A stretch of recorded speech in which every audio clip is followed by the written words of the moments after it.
AP తెలంగాణలో polling ముగిసింది. Voting ముగిసే సమయానికి 75% పోలింగ్ నమోదైంది.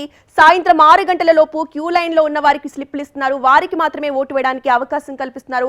ప్రస్తుతం మాచర్ల, హైదరాబాద్, వరంగల్లో ఎంతవరకు పోలింగ్ శాతం నమోదైందో మనం తెలుసుకునే ప్రయత్నం చేద్దాం. ముందుగా మాచర్లకు వెళ్దాం. మాచర్లలో మా ప్రతినిధి శర్మ ఉన్నారు. శర్మ, ఇప్పటి వరకు ఎంత పోలింగ్ శాతం నమోదైంది, ఎంతమంది క్యూ లైన్లలో వెయిట్ చేస్తున్నారు, అండ్ పోలింగ్ సెంటర్ దగ్గర ఎలాంటి పరిస్థితి ఉంది?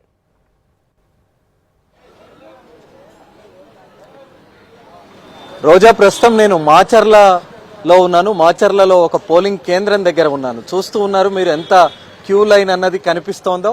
మరి సాయంత్రం 6 దాటినా పోలింగ్ సమయం ముగిసినప్పటికీ కూడా ఇంకా క్యూ లైన్లోనే ఉన్నటువంటి సిచ్యువేషన్ మనకు కనిపిస్తుంది.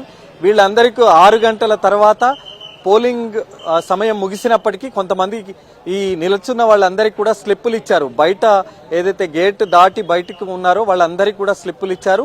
వీళ్ళు సమయం దాటినా కూడా వీళ్లకు మాత్రం స్లిప్పులు ఇచ్చిన సందర్భంలో వీళ్ళు ఓటు వేసేందుకు అర్హులు.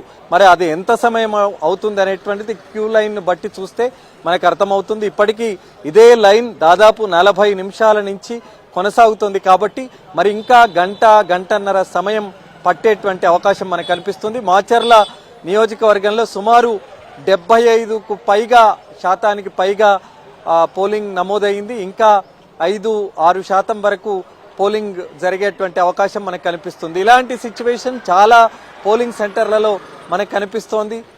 ఉదయం 6 గంటల నుంచే క్యూ లైన్ కట్టారు. అక్కడక్కడ కొన్ని చెదురుముదురు సంఘటనలు జరిగినప్పటికీ కూడా క్యూ లైన్లోనే ఉన్నారు. 7 నుంచి మొదలైనటువంటి పోలింగ్ ప్రక్రియ అన్నది మధ్యాహ్నం 12 గంటల వరకు ఇదే తరహాలో ఇదే సిచ్యువేషన్ క్యూ లైన్లో కనిపించింది. కొంత మధ్యాహ్నం టైంలో కొంత తగ్గినప్పటికీ మళ్ళీ 3 గంటల నుంచి మళ్ళీ క్యూ లైన్ అన్నది కొనసాగినటువంటి సిచ్యువేషన్. ఇవాళ పల్నాడులో అనేక భయానకమైనటువంటి దృశ్యాలు కనిపించాయి. భయోత్పాత వాతావరణం నెలకొంది.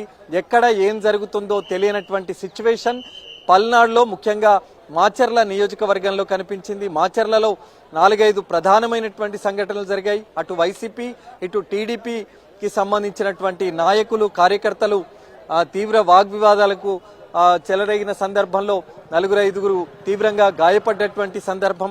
ఒకటి రెంటాల గ్రామంలో జరిగినటువంటి పరిస్థితి తీవ్ర ఉద్రిక్తతకు దారితీసింది. అలాగే మరికొన్ని పోలింగ్ సెంటర్లలో కూడా ఆ ఓటింగ్ మిషన్ ఏదైతే ఉందో వాటన్నింటినీ కూడా ధ్వంసం చేసినటువంటి సందర్భాలు ఉన్నాయి.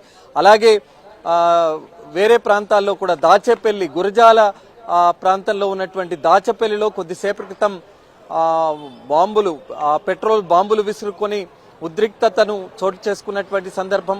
2 వర్గాల మధ్య జరిగినటువంటి ఉద్రిక్తతలు చాలా ప్రాంతాల్లో, ఇటు పల్నాడులో ముఖ్యంగా మాచర్ల, గురజాల ప్రాంతాల్లో ఎక్కువ సంఘటనలు చోటు చేసుకున్నాయి. మరి ప్రస్తుతానికి మాత్రం ఓటింగ్ ప్రక్రియ, ఈ పోలింగ్ ప్రక్రియ అన్నది సజావుగా ప్రశాంతంగా సాగుతుంది. మరి ఇంకా భయానకమైనటువంటి వాతావరణం అయితే అన్ని ఇప్పుడు ఏదైతే క్యూ లైన్ లో ఉన్నటువంటి ప్రాంతాలు ఉన్నాయో వాటి అన్నిటి దగ్గర కూడా అదే సిచ్యువేషన్ అన్నది కనిపిస్తోంది. కాబట్టి మరి ఏ తరహా ఎంతవరకు ఇప్పటికైతే ఇంకా గంటన్నర సమయం వరకు ఈ పోలింగ్ జరిగేటువంటి అవకాశం అయితే మనకు కనిపిస్తోంది. రోజా, రైట్, అది మార్చులలో తాజా పోలింగ్ పరిస్థితికి సంబంధించిన అప్డేట్స్. థ్యాంక్స్ శర్మ. నెక్స్ట్